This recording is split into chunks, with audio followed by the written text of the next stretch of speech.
Aksidenteng natagpuan ni Edwin sa isang sapa sa bayan ng Lopez sa Quezon ang isang misteryosong bato na iniisip niyang baka itlog ng dinosaur.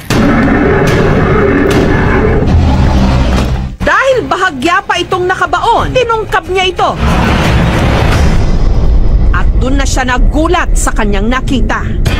Makinis na bato na nababalutan ng mga nakaangat na linya. Noong una talaga, akala ko itlog lang to ng manok ko. Kasi parang itlog lang siya eh, pero kakaiba siya, may mga guwit-guwit.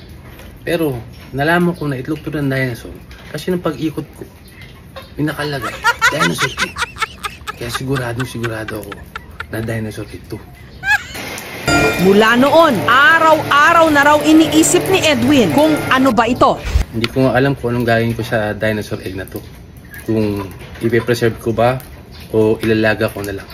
Kung tal, nagbubuhat naman ako ng weights, kailangan ko itong protina. Ilalaga ko na lang.